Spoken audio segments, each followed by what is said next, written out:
Good evening, everybody. Hello, hello. Welcome to another episode of Critique Corner with me, Daniel Parker. And me, DB Fastbinder. And we often have a very strange and disparate week, and this is one of them. Yes, it is. I'm sure some of you will probably notice we're back to our old time. That's because Daniel gets very sleepy after 10 o'clock. Yeah, time zones are a thing. Yeah. I may have been a little loopy during the Goodfellas review, so Yeah, my apologies for that. But yeah, so we're back for another week of reviews. We typically review typically movies, but this week we actually have a TV show that we're talking about. which And is a little bit unusual for us. It is, yeah.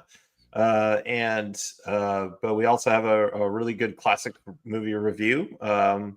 And occasionally, like one or both of us will have a solo movie review. I've got one this week that I was, I will say, pleased with. But I should probably. Oh, that's right. I'm in charge of the screen sharing this week. So Right. He's there going, man, why is DB being lazy about it? Yeah, I'm house sitting, so I'm on my laptop, so it's easier to have Daniel handle the behind the scenes. yes. And so for our, actually, before I do that, I'm going to turn off my Discord notifications.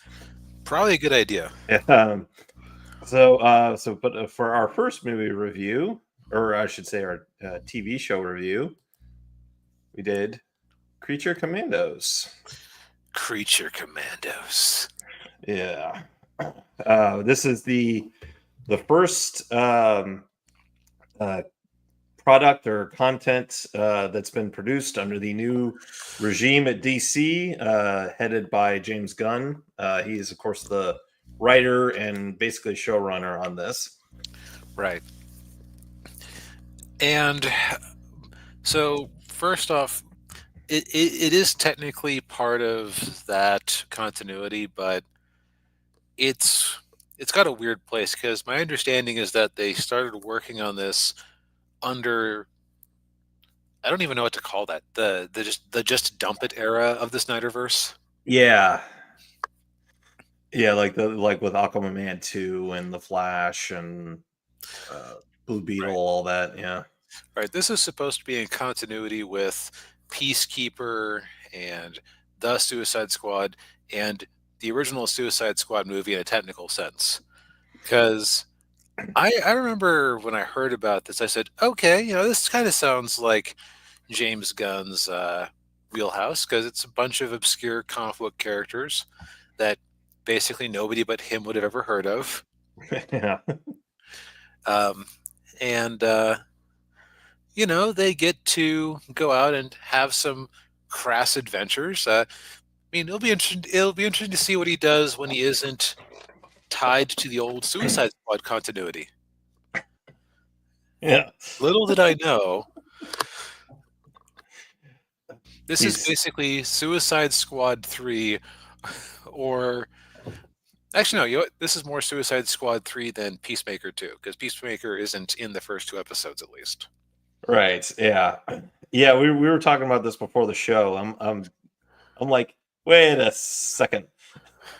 This is just Suicide Squad with different characters. This is just Suicide Squad where you have the budget for real superpowers because it's a cartoon. Right. Yeah.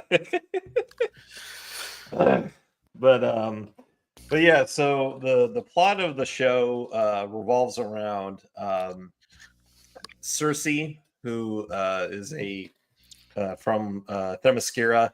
She's one of Wonder Woman's villains, and she's taking over this little country in Eastern Europe, which I think is supposed to be Romania. Which is interesting because it's called Pokolistan, and just from like a technical level, stands are like Central Asians, Afghanistan, Yeah. Kazakhstan. Yeah. Yeah, exactly. and a whole bunch of stands that you can't see on the map because they're forcibly part of the Russian Federation, but that's neither here nor there. Yeah. Yeah, and so and her army is called the Sons of Themyscira, which are a bunch of Ugh. they're a bunch of internet neckbeard guys. Internet incels, yeah. Yeah. And what's tragic about this, and I hadn't known this, the Sons of Themyscira are actually a tragic group in the comics who are boys born to the Amazons who, because of the ancient vows of the Amazons, are not allowed to live on Themyscira. Yeah, because they're boys. Yeah. Uh, And they are some sort of society that I don't really know much about them. I just know that they are something much more interesting in the comic books, as opposed to apparently, and I missed this, but apparently a couple of the names that they flash for the Sons of Themyscira that they're interviewing in the first episode are jokes about Ben Shapiro and the Critical Drinker. oh, I didn't catch that. I did not have the opportunity to go back and check, but I'm gonna. Okay, this feels like it's very out of date as far as its parody goes. I was thinking that too. Yeah, this is very much late 2010s, early 2020s. Like this would have been relevant like 4 or 5 years ago. Right. It was even kind of old hat when the She-Hulk did it, Yeah, but it was slightly fresher back then because at least it hadn't been done before, unlike this. exactly. Yeah. Yeah. So Amanda Waller, who is still around, she calls in Rick Flag Sr., the father of Rick Flag, who of course died ignominiously near the end of the Suicide Squad by Peacemaker. Sorry, a little spoiler there. Well, hey, look, they're watching a sequel after the after the original. You kind of have to expect some spoilers. Right? Yeah. The crazy thing to me is apparently, and I didn't.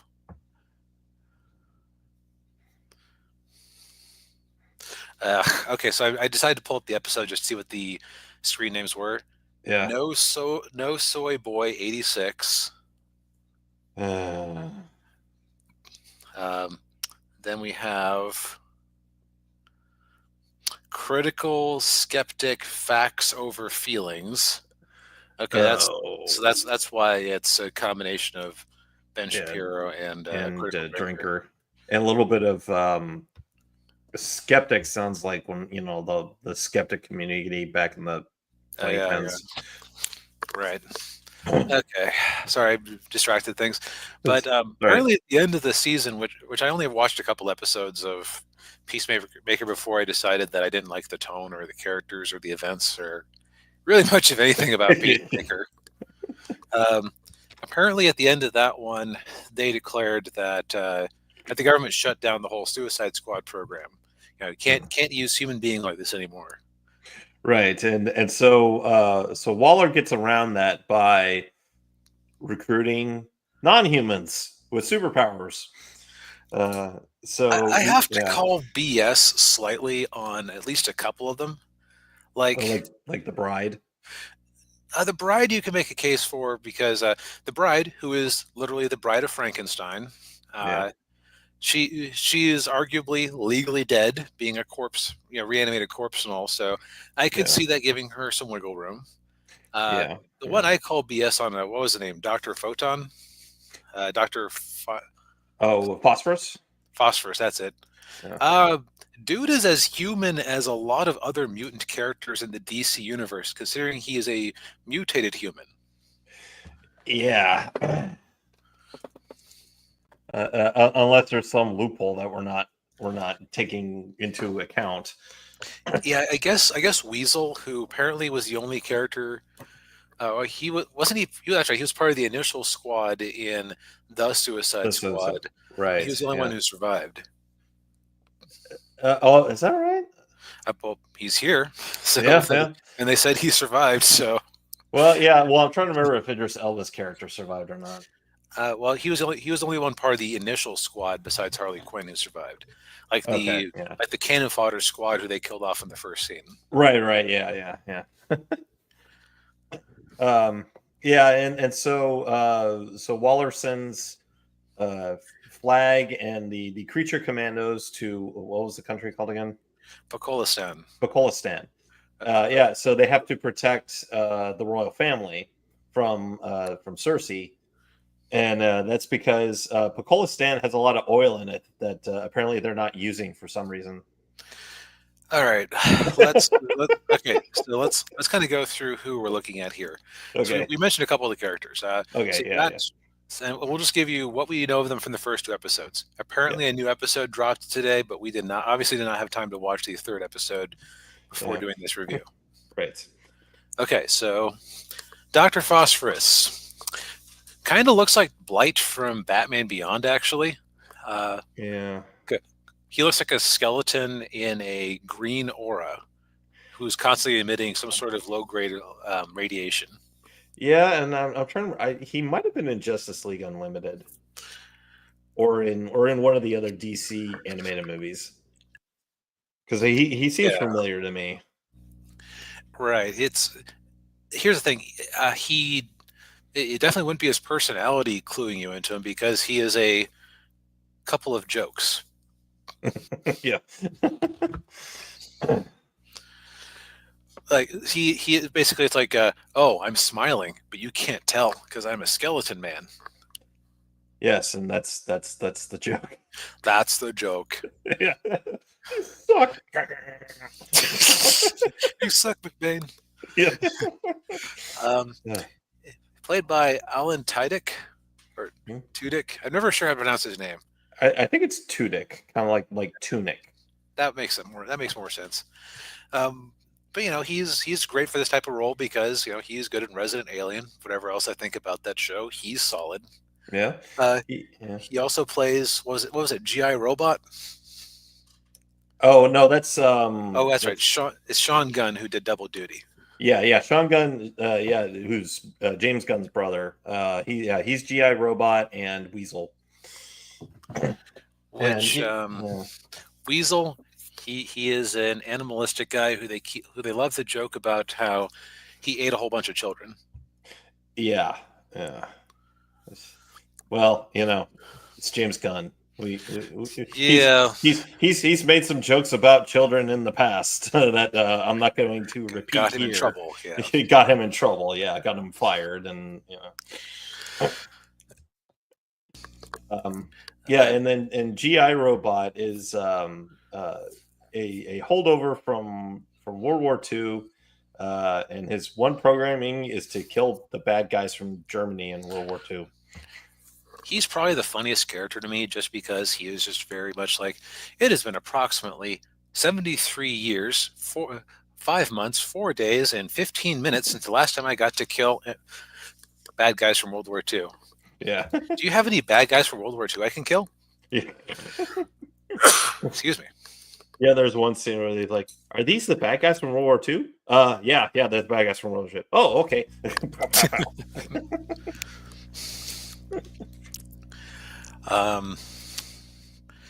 And then you've got Indira Varma as Bride of Frankenstein, who, as of 2 episodes, is the character who actually got some development. Yeah, it looks like from the preview that all the characters are going to get development at certain points, and I would hope so.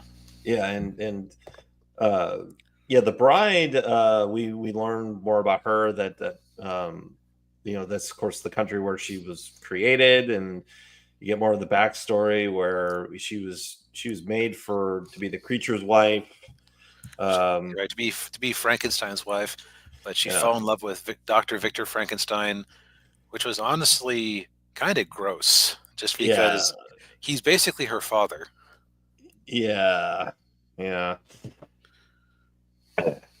Although I think it's kind of in keeping with the Bride of Frankenstein story, isn't it? It's been a while since I've seen Bride of Frank. No. Okay, depending on what you mean by the original. I mean, the book. Was he successfully able to make her a bride in the book? I thought that in the book, from my shaky memory of it, that he was trying to make a bride for Frankenstein, but he ultimately refused to bring another thing like him into the world. So the monster ended up killing Victor's wife. Oh, okay. Well, I'll take your word for it because I've never read the books. It's been a very long time, so I forget if there's another twist there where he tried to bring back Victor's bride as a creature like him, or what. Okay. But yeah. So and then the other part of that backstory is that Frankenstein's has spent the last 250 years trying to get her back. 200 years or however long it's been, to try to bring her, just following her all over the world basically. And Frankenstein's voiced by David Harbour from Stranger Things.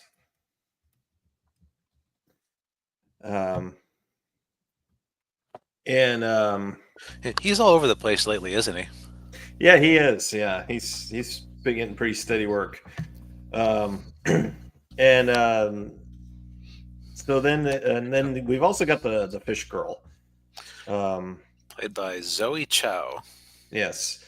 And Waller tells Flag that she's probably the most reasonable one of the group, and she could probably maybe help him keep the others in line, which doesn't really go that well.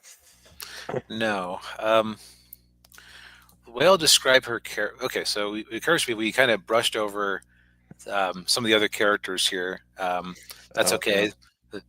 It's because they don't have very strong characters just yet. Yeah. So the bride is just kind of. You can tell that she's damaged, that she's just kind of angry. Yeah. Where the fish girl is basically a cinnamon bun too good for this world. Yes. Yeah.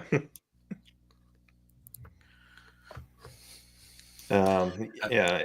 So we and of course, so they're all sent out with Flag Senior to deal with this problem. Now, we kind of put a pin in this earlier, but I am so goddamn tired of Amanda Waller because she is the boring Nick Fury. There, I said it. Do you know why she's boring? Why is she boring? It's because there is no subtlety to the character as she is done in the DC Extended Universe. Yeah. Okay. Unlike the animated version in Justice League. Right. Because how to put this?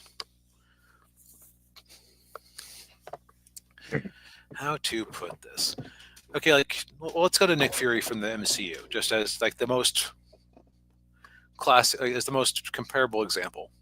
Mm-hmm. So, Nick Fury is a guy who has a dark, bloody past. He has done lots of things, implied and some shown, that are morally dubious in every way. Yes. But you also get the sense from him that he does seriously think that whatever he is doing is for the greater good. That he means well, that he is deep down, he isn't a nice person, but he is personable. Yes. You can become friends with Nick Fury. Yeah. Unless you're Tony Stark.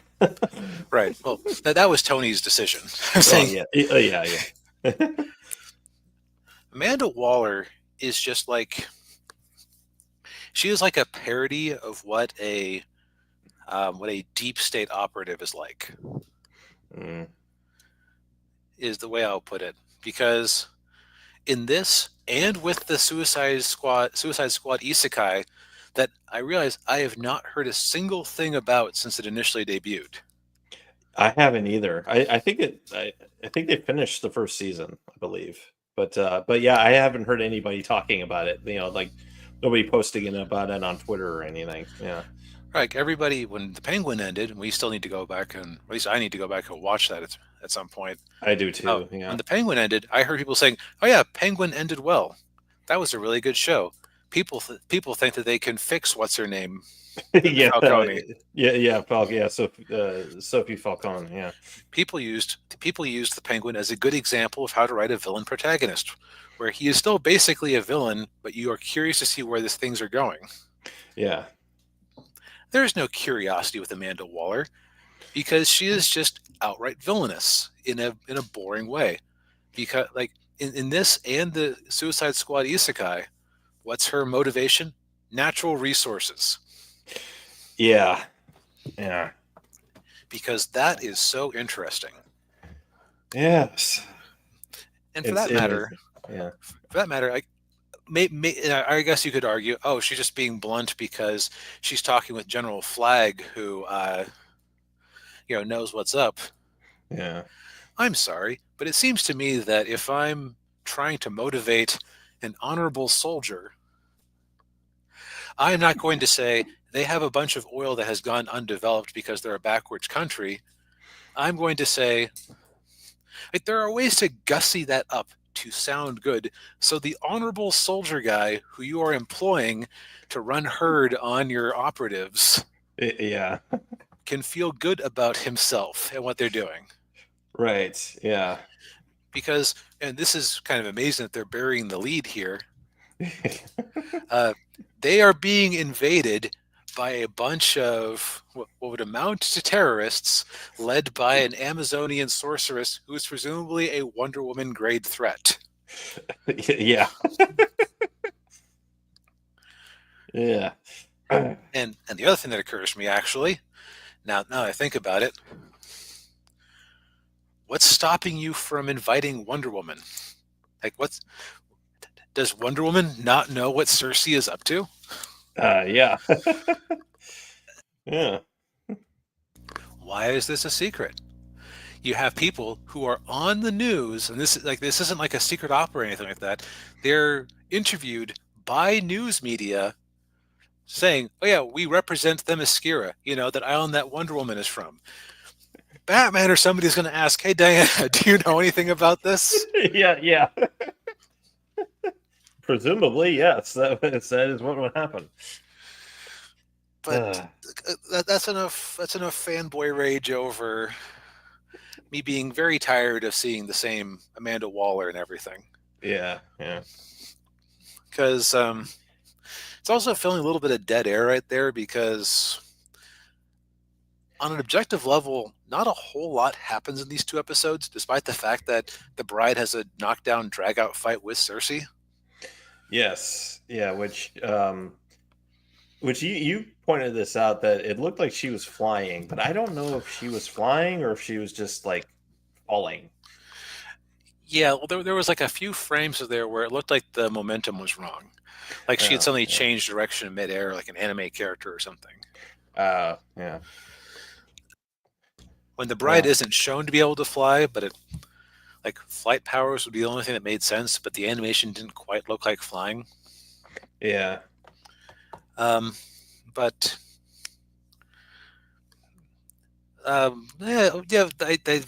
we haven't seen the whole story yet. I'm personally not terribly intrigued by any of the characters. Yeah. I'm a little intrigued with the fish girl. Just I'm kind of curious to see what they might do with her. But other than that, yeah, this is James Gunn, trying to be edgy. Yeah. And it's like a very kind of old man edgy. I never thought that there would be anybody in this world who I believed needed Disney executives to slow him down. Yeah. But I guess he's one of those people. Yeah, because like I really enjoyed the 3 Guardians of the Galaxy movies, even number 2. Yeah, I did too. Yeah. Uh, I think the other thing is that this has gotten shockingly old hat from DC in their media lately, where they it's like they're wallowing in their extended universe of characters, but like they only want to show the ones who are kind of weird in some way. yeah. Like between this, the Suicide Squad, Peacemaker, what was that other superhero one that they put out on their dead Oh. streaming service with Robot Man and Oh. not the Challenges of the Unknown. What's that? What's that obscure team? I don't know.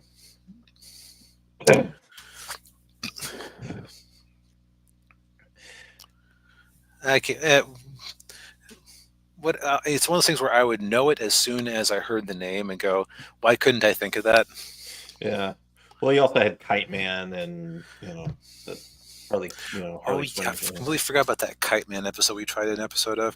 Yeah. DC, people love the Justice League, and people at least would like just make a Justice Society show or something. I don't know, like just Yeah. Yeah. Well, I pick, mean, pick some characters and do them justice. yeah.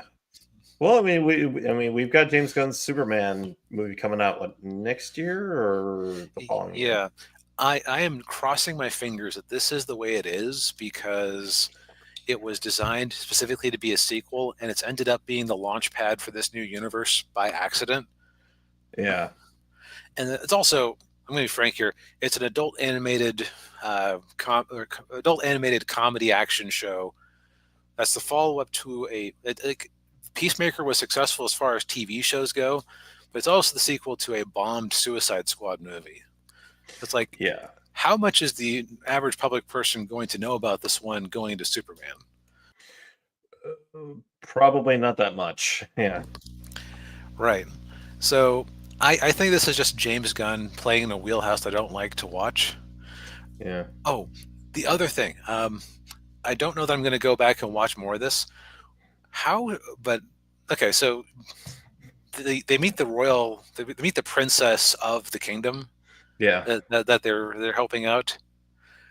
I am so shocked that when so basically the princess the joke is, oh, the family's super inbred. Haha, what's the princess gonna look like? She's a stone cold fox. Yeah. And she decides that she has a thing for older guys, so she is just pursuing Rick Flag Sr. very blatantly. Yes. Yeah. Yes, and the scene in the bathroom. Yeah. Yeah, like, oh, by the way, there's like some nudity and multiple sexual encounters, especially in the second episode. So Yeah. I know that people can be dumb about cartoons, but this one is not for kids. No. But no. how shocked am I that it didn't turn out that when Rick Flag stripped her down that she wasn't a hermaphrodite or yeah. like she did actually have some sort of genetic defect or something. Right. Yeah. Nope. That joke was a one moment thing. Yeah. Yeah. Well, speaking of cartoons that are made for children. Yes. And forgive me because I'm not used to doing this, but my solo review this week, Lilo and Stitch. This was my first viewing of it. Really? Yeah. I'd never seen it. Came out in 2002. I think by that point, I was in high school. I'm like, Disney movies. That's for kids. Well, yes. This one was in fact for kids. Yeah, it is. Yeah, it's for kids. You were accurate. Yeah. But well, and to be fair too, I didn't have any younger siblings, so I didn't have to sit through any Disney movies as a older kid or teenager. So there's that. Mm-hmm. But yeah, But I see the appeal of this movie. And I understand that whenever I go to the Magic Kingdom at Disney World, I wear one of these magic bands, Mm-hmm. and there's a Stitch statue on a wall over by Tomorrowland, and every time I walk by it, it lights up. So The Stitch does, or no, the band does. Yeah. okay. And Stitch actually talks. He'll say something to you. Thanks for the money. Yeah, exactly. Yeah. Go to the gift shop. But yeah, so I'll get a brief overview of the plot, but basically, Stitch is he's a creation of a scientist, and I'm gonna pull up the IMDb real quick because I'm trying to remember all the characters' names. But he was called Project 626, and he was the creation of a kind of a mad scientist named Jumba, voiced by David Ogden Steers. A Russian guy who is half Russian, half Orca. Yes. Basically. Yeah. And so Project 626 is ordered to go into exile, and they're going to drop him off on a deserted asteroid, but then he gets away because he's really smart and escapes, and then ends up on Earth, and he's heading towards Earth. And I actually like the scene where the ship's about to crash on Earth, and they're like, well, what's all that blue stuff? Oh, it's water. The planet's mostly almost entirely water. Like, oh, okay. And it's heading towards the water. They're like, oh, okay, so it's just could have crashed in the ocean. And then you see the little islands. He's super dense and can't swim, so that'll take care of him. Yeah. And then he lands right on one of the islands of Hawaii. Which that is some luck right there, because when you get down to it, the Hawaiian Islands are the most remotely settled place on Earth. Yes, they are. Yeah. and they're very hard to get to. Very long plane flight, even from the West Coast. But that's neither here nor there. So Stitch, well, he hasn't called Stitch yet. He's still Project 626. He's roaming free on the island, and then we meet Lilo, and she's a very precocious but very troublesome little girl who's living with her older sister Nani. Nani? When I heard her name, I went, "Oh no, really?" People in 2002 weren't weebs yet, so they didn't. No, that's true. Yeah, it probably means something in Hawaiian. Yes, yeah. And Nani is voiced by Tia Carrera, and of course, she's dealing with this rather aggressive and very big social worker named Mr. Bubbles, who's brilliantly voiced by Ving Rhames. And I really hope he's playing the character in the live action version. Hopefully, yeah. Yeah. Oh, and also they have Kevin McDonald from The Kids in the Hall as a nebbish, weak alien named Pleakley, who yeah. I remember him. I remember I had just gotten into The Kids in the Hall around when that movie came out, and said, "Wait a minute." Yeah. When I heard this voice, I went, "Oh, that sounds familiar," and I went and looked up. I went, "Oh yeah, that guy." Yeah, because I think Kids in the Hall was on Comedy Central. They were re-showing it on there at the time. Yeah. But Jumba and Pleakley are sent to Earth to retrieve Project 626, and then they, of course, they have to be inconspicuous because humans have never seen aliens before, and of course, Lilo is really sad because she doesn't have a friend, and she wants to have a friend who will love her unconditionally. So Nani gets that's a probably smart idea to go to an animal shelter and get a dog. And of course, Stitch gets run over by a truck. They think he's dead, so they put him in they have him in the animal shelter. But then he wakes up and he's just petrifying all the dogs. And then Lilo sees him and is like, "Oh, this is who I want." And they end up adopting him, and that's when Lilo names him Stitch for some reason.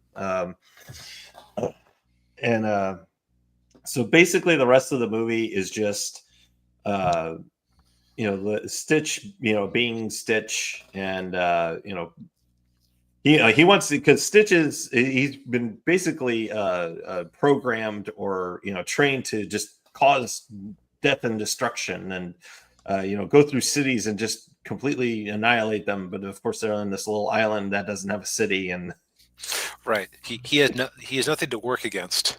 Right, yeah. So he's kind of stuck in this situation, and and of course, just kind of the typical Disney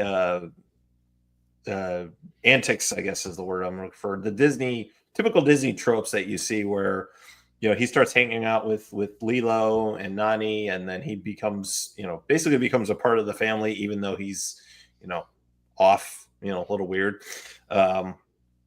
Looks like a demon koala. Right, yeah. But like at the heart of the movie, it has one thing in common with the Fast and Furious movies. It's family. That's right. Ohana means family. Ohana means family. Yeah, and I will say that the scene at the end where he tells the alien counselor, he said, "This is my family, and I found them, and they're small and broken, but still good." Yeah. Yeah, I mean, this is like the Iron Giant with a happy ending. Yes, exactly. Yeah. But yeah, this is it's a fun movie. It's definitely a family friendly one. And it's a reminder of what Disney can actually do when they are creative and understand storytelling and what the company stands for, and all that good stuff. Yeah, I remember this one very fondly. They had a follow-up TV show on the Disney Channel. I caught a couple episodes of it just because I liked this movie so much. Yeah. Weirdly enough, they did a crossover with Kim Possible, of all things, that I never actually watched. But the premise of the TV show was like, it was basically extrapolating for, he's experiment 626. That means there were 625 other experiments. It's like, it was like a Monster of the Week format. Okay, I could see that. Yeah, it wasn't very good from my memories, but I was also in college at the time, so I wasn't the target audience. Yeah. Well, and I will say a downside with Disney is anytime they do like a TV show from one of their movies, or they do one of those direct-to-video sequels, those were usually very miss mostly. Yeah, so I think that Aladdin worked out all right for those. I remember enjoying that TV show a lot. I used to watch it every afternoon. Yeah, and the movies were pretty good too, like the movie sequels. It was. What I remember being very odd at the time was like Disney, as far as I could tell, the Disney afternoon stuff had two different studios that would work on their shows. And the second movie, Jafar's Revenge or Return of Jafar, or whatever it was called. Yeah. It's like halfway through the movie, they switched studios. So it suddenly went from being this weird expressive style to being a much more, like with rough line art and everything, to being a much more on-model, straightforward one, which at the time I liked the more straightforward one, but I think as I've gotten older, I actually kind of appreciate the more crazy animation. Yeah. It's more, it's more expressive, and it has more, it's more appealing and catchy. Yeah. To bring it back to this movie, though, as I recall, the animation looked very nice in this one too. Was, yeah. Yeah, it was kind of, it was the same as like Atlantis and Treasure Planet, and Yeah, that era where it felt like Disney executives were trying to kill off the 2D animation studios by a lack of support. right, yeah, which is unfortunate because I actually miss that style of animation. Oh yeah, Um, I mean the problem is that it's just too expensive to really do in movies consistently unless you're outsourcing your work to Korea and or Japanese anime studio that's basically acting like a sweatshop. yeah, yeah. But yeah, I mean, if for whatever reason you haven't seen this movie yet, I definitely recommend it. Disney Plus, obviously, and hopefully the live action movie will do this movie justice. Or will live up to live up to the same expectations. Although, given Disney's track record with their live action adaptations, I'm not holding my breath. Yeah.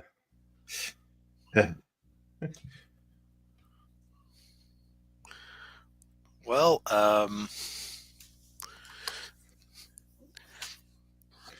shall we? Yeah. I would actually laugh very hard if they replaced Lilo with somebody of a different race than Hawaiian just to watch the meltdowns. Yeah. But I suspect that after what Rachel Ziegler has been putting them through, they probably are going to go as. Actually, wait, there was some sort of controversy around that where she was only like half Hawaiian or something. Oh, really? Oh, I remember geez. hearing something about that, like where people were getting up in arms about this. See, this is why I don't like. While we have commented on this before and said that so it's sometimes unsuited for the characters, I'd just be happier if we could go, man, such and such is a bad actor or actress. Yeah. Yeah. I'm going to mute for a second. Go ahead and get started on our next one. Okay. Yeah. So for our next review, we watched a Christmas classic, one that DB has actually not seen, never seen before, but I've seen it many times, and most of you are, I'm sure, very familiar with it. Although that's not the best image. Although let's see if maybe I can zoom in on it here. Yeah, There we control and then scroll. Yeah. Yeah, there we go. Yeah, so yeah, we watched A Christmas Story, which I was just saying that you had not seen this yet. Nope. And by the way, I had I was listening. I just muted so that the phone going to message in the background wouldn't get on the podcast. That's all right. Yeah. Yeah, no, I never seen this one before. I basically knew some of the outline of it, but I knew some of the scenes. You'll shoot your eye out, kid. Yeah. But I hadn't ever sat down for it, and I think I see why, given my family's preferences for Christmas movies. Because I'd say this one has a bit of an edge to it. It does. Yeah. Although I'm still surprised you hadn't seen it yet, because I mean it's on Christmas Day. They show it all day on TBS. But Christmas Day, I'm usually hanging out with people who wouldn't want to watch A Christmas Story. Okay, all right. So I have an excuse. I have a note from my doctor and everything. Okay. But yeah, I mean I can kind of see that. Yeah, it doesn't quite have the same whimsy as like the Santa Claus or Ernest Saves Christmas, or something along those lines. Right, exactly. What this is, and it kind of shocked me just how well it captured that feeling. There's like a certain stage in your development as a kid, if you're living in a family that's at least a little bit well off, Yeah. where excuse me, where if you're at least a little bit well off, where you will, where you'll have this, you'll have the Christmas where there's the thing that you want more than anything else, or you're suddenly very concerned about your Christmas haul. Yeah. Like you're old enough to have opinions about what you get. Yeah, yeah.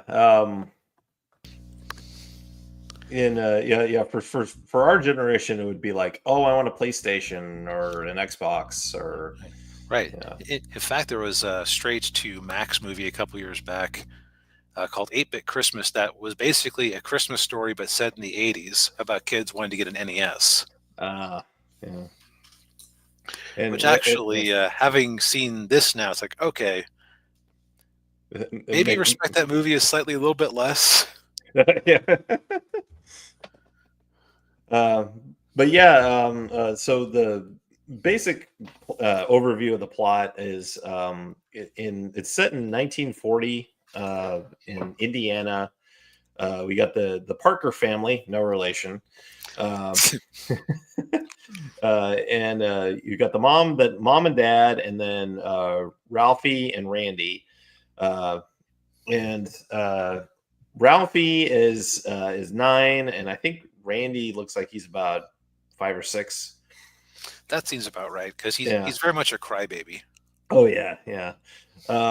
And what Ralphie wants for Christmas more than anything is a Red Ryder BB gun. Yep. From the radio show, and he's obsessed with the radio shows. Yeah, yeah. Whether it's Red Ryder or Little Orphan Annie, and he really wants this gun, but everybody tells him, he tells his mom tells him, no, you'll shoot your eye out. And he gets it from everybody. He gets that from his teacher, and then he writes a little essay about why he what he wants for Christmas, and gets a C+ with the note, you'll shoot your eye out. Yeah. And of course the famous I'm getting too far ahead. But yeah, so he and then basically the whole movie is him trying to convince his parents to get him a get him a BB gun, and dealing with the usual kid stuff, like bully, his bully Scud Farkas, who has yellow eyes, and dealing with school, and then his got his dad who he likes to play crossword puzzles, and then he wins a major award, and the major award is the leg lamp, the famous leg lamp with the fishnet stockings, which I was startled at how large that thing was. Yeah, it was tall. Yeah, I think it's because the replicas I've seen are more sensible size, like a desk lamp, instead of a freestanding monstrosity. Yeah. And of course he wants to show it off because he won it, and that right. It doesn't matter what it is, he won it, Yeah, you can kind of see where Ralphie gets it. Is it Ralphie who's the main kid? Yeah, Ralphie. Yeah. Yeah, you can see where Ralphie gets his kind of commercialism, because I suppose it is also a kind of almost a Depression era mindset, where it's like, oh, I got a thing, that's special, I'm not going to give up the thing. Yeah. And actually, I hadn't realized that it was set in 1940 because I guess this is more like the tail end of the Depression, but whatever Ralphie's dad was up to, they were doing good. Yeah, they were especially by the standards of the day. Yeah, they were classic middle class family. They had a car. Yeah, that was right. They had a car. Now, mind you, like the car had bad tires. Right. Yeah. They had a bad boiler, but they also weren't. Like there was no sign that they were hungry. There was no sign that, although they did eat a lot of red cabbage. So yeah. And of course Randy. The movie is narrated by Gene Shepard, who wrote the original story, which was part of a series that he did about his reminiscences of his childhood that he claims were mostly invented. Yeah, probably for the dignity of everyone involved. But yeah, this one was based on a book called "In God We Trust, All Others Pay Cash." Yeah. Yeah, and of course he says, every family's got that kid that won't eat. My kid brother hadn't eaten voluntarily in 3 years. He's just Yeah. playing with his food, Right. and The the mom mom has is to just coax irritated. him. Yeah, Yeah. yeah. And yeah, what kills me is he's like, there are starving people in China. Which 1940, yeah, especially in some of the northern sections. Mhm. But But I was see if I had been trying to place this, I would have assumed it was like late 40s, just because no mention of any war, no mention of any coming problems, no, like everybody seemed comfortable enough, despite it being like the Depression really was not over in 1940. no, it It really had wasn't. bounced Yeah, it back wasn't. some, but Yeah, yeah, it really didn't come to an end until World War II. right. Yeah. Oh, I wanted. I think it was 1940 because if I remember the second movie, because I watched the second movie last year. That movie took place in 1973, and they kept Mm, talking about the events in this movie being 33 years in the past. So that's right. And Wikipedia says exactly 1940, so that okay. Yeah, but yeah, so it's very interesting that it's so much of what I would have thought would be a post-depression concern was yeah, just like right there in 1940. yeah, yeah. Well, they probably just didn't probably wanted to avoid it. Just Yep. for the sake of Uh, the story. Yeah. right. Um, like we said, these are based on a series of books by this humorist. Um, Mhm. so I've only ever met one person outside of my family who has heard of this guy. Does the name Patrick F. McManus mean anything to you? No, it doesn't. He was a guy who lived in he was either Eastern Washington or Idaho. I forget which. And Mhm. he used to actually teach a writing class at one of the colleges in that area. Um, Okay. and he, well, for many years, wrote humor articles for Field and Stream and other magazines. And so it's very much in the keeping of this. But imagine if Ralphie was a poor backwoods kid living in the Pacific Northwest who spent most of his time out in nature. So instead of being worried about getting a Red Ryder BB gun, he actually had a rifle and was worried about shooting some squirrels or catching some trout for the family to eat. Okay. Hmm. I just kept feeling that sort of very. It feels very relatable, and Yeah. like the style of the narration is just very homey and fun and Yeah. warm. Yeah. Yeah, Gene Shepard really had that style to him. There was actually a radio show in Denver. Can't remember can't remember what the show was, but they had a guest on who worked with Gene Shepard, Hmm. and they said he would go into a recording booth with like 3 packs of cigarettes, and Mm. he nothing else, no notes, no nothing, and he just start talking and smoking cigarettes. Hmm. Yeah. And he actually has a cameo. At the department store when Ralphie and Randy are going to see Santa, he's the guy who tells them, the line ends here. It starts back there.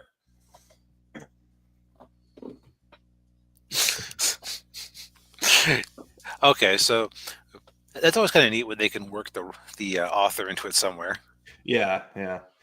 But yeah, that's so like my three favorite scenes in the movie were probably like when Ralphie's friend Flick sticks his tongue to the flagpole. Oh, man, that moment was just like you felt so bad for the kid, and just like Yeah, everybody in that classroom just was like, "Try, not me, officer. I don't know what's going on." yeah, yeah. I don't know why he stuck his tongue to the flagpole. I don't know. I don't know where he is. Yeah. Yeah, yeah, Okay, so that's your first favorite scene. What? yeah. The other one was what was it? It was it's the department store scene with Santa Claus when Yeah, he just gets he's shoved down the slide at the shoved end down the slide. Yeah, and he's by yeah, Santa's and foot. yeah, yeah. he's Yeah, he's like, how about a nice football? Football. What's a football? And then he comes back and he says, no, I want a BB gun. Just shoot your eye out, kid. Shove. Yes. Ho, ho, ho. uh, and then, well, the other one probably too is when he's after he gets into the fight with Scud Fargus, and then Randy's all upset and he's hiding under the sink. Mhm. He's like, Daddy's gonna kill Ralphie. I see her. What were my favorites? I think my first favorite was, and these aren't necessarily in order, but the first one I think of when I think of my favorites was when they had Ralphie's little brother getting swaddled up for school under so many jackets and sweaters that he couldn't like put his arms down. You can't put my arms down. I liked the scene where he said a profanity. Oh, fudge. But I didn't say fudge. I said the other word. Yeah. And he got the soap in his mouth. Yeah. Like, oh, you know, I always thought that I've always preferred palm olive. It had a certain flavor to it. Life Boy, on the other hand. And then I actually don't know I could pick one, but I enjoyed whenever he would fantasize about what his teacher would do, like in response to like what he wrote, or yeah, or her as the Wicked Witch of the West, or yeah. Oh, and I remember like every year at Christmas when I watched the movie, I watched it with my parents, and my mom was like, she's like, I had a teacher just like that. She said she used to wear dresses just like that, and she had her hair like that. And I'm like, oh boy.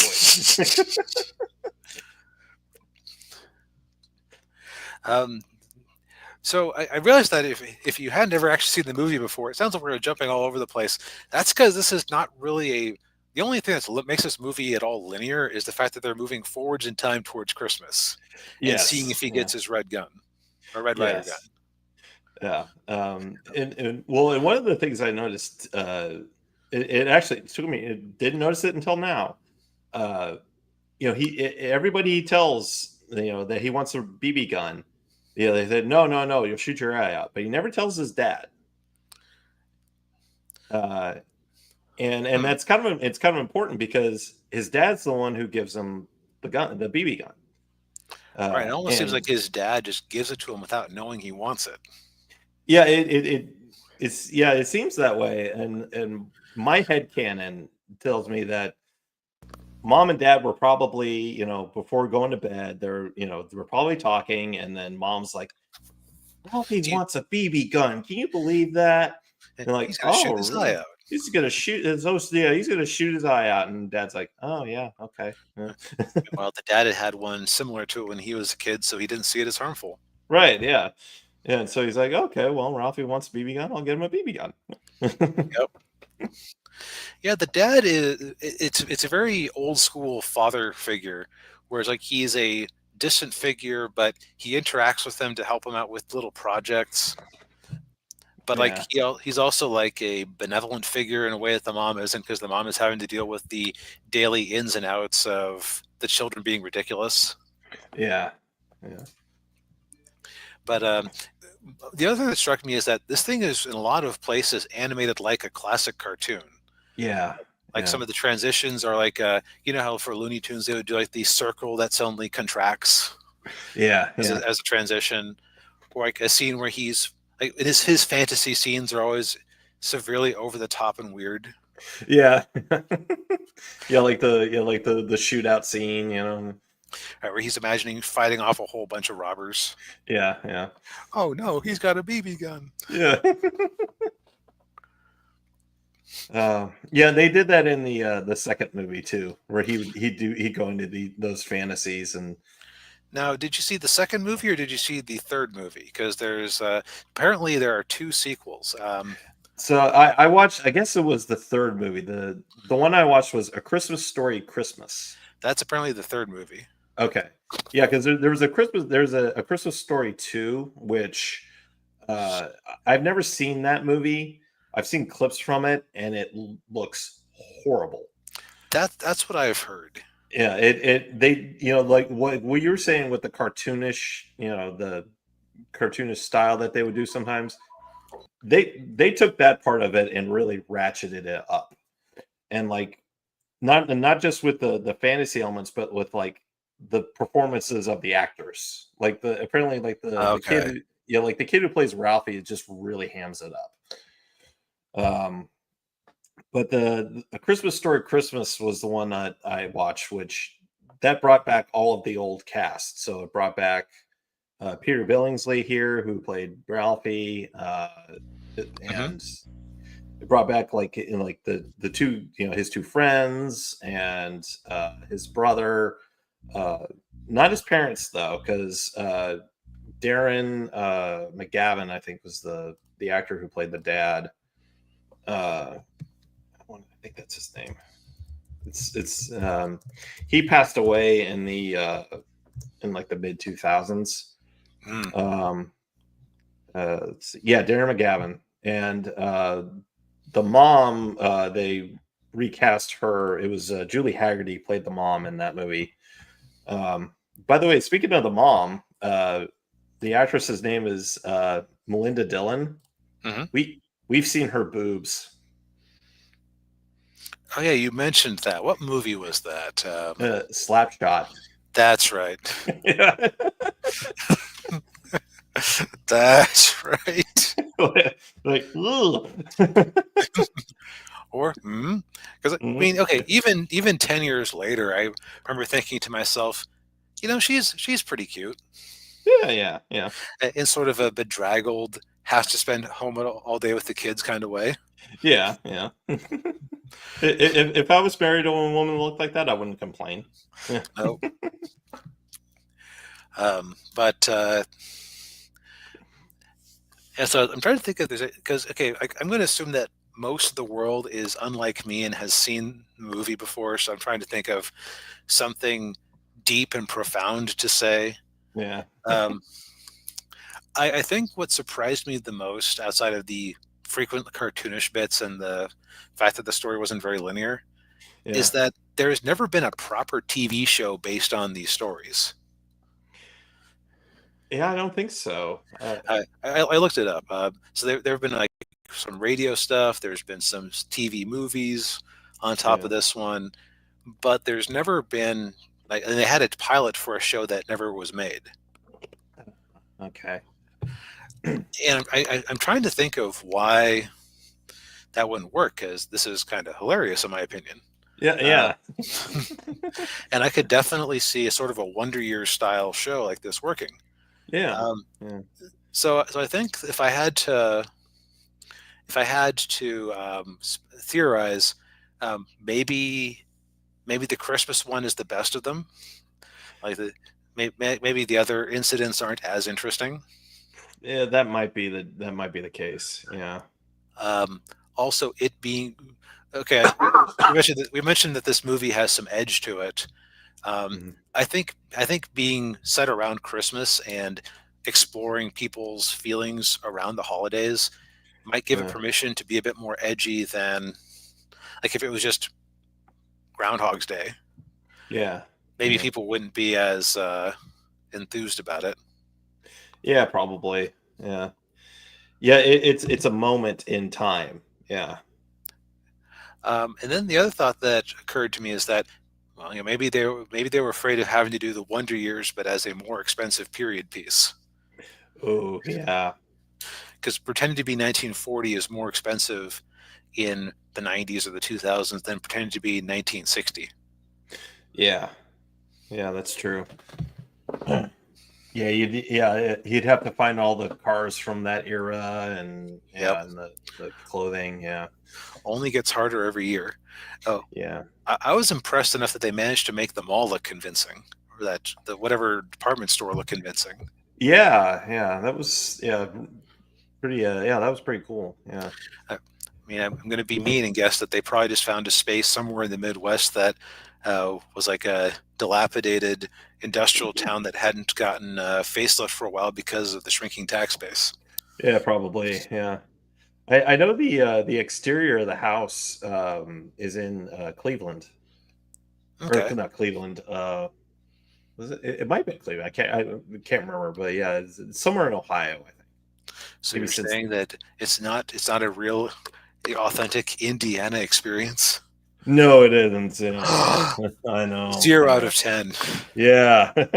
Although it does remind me that movie I was talking about, the 8-Bit Christmas, that felt so much like this one. Yeah. I think that was also somewhere in the Midwest. Oh, probably. Yeah. Yeah, like very, hmm, very funny how close that is. But yeah, I Yeah. don't really have anything great to say besides even having no nostalgia for it outside of maybe like a little bit of pop culture and osmosis with a couple of the lines. Yeah. Um, this is like it's just a very enjoyable movie. It deals with some real emotions that a lot of other Christmas movies would shy away from. Just to like, no, it's soft and treacly, and everything is sunshine and roses, and life is special at Christmas time. And Yes. like Yeah. most of this is just mundane, everyday nonsense going on with Christmas in the background, which is much more realistic. Yeah. Yeah. Like the bully doesn't take Christmas off. The school doesn't stop making you write paragraphs at home because of Christmas. Yeah. Yeah. The furnace, always still goes out. Yeah. Yep. Still get a flat tire. Yeah. So I was just remembering the famous scene when the leg lamp breaks. And they leave it very ambiguous as to what actually happened. Uh, He accuses his wife of breaking it because she was jealous of it. yeah. And he's so angry, and he walks away, and the only thing he can say is, "Not a finger." His dad's a character. Yeah. Yeah. Yeah, but yes, if you're one of those people who if you haven't seen it before, like DB, yes, definitely watch it. Watch this movie. Indeed. Yeah, it's on Max. If you don't have Max, if you have cable, wait till Christmas Day. It'll be on TBS the whole day. So, but I think we've said all we need to say for tonight. Indeed.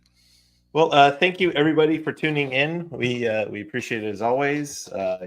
Hit that like button, subscribe to the channel if you haven't already. Ring the bell, all that good stuff, and we'll see you next time, everybody. Later, guys.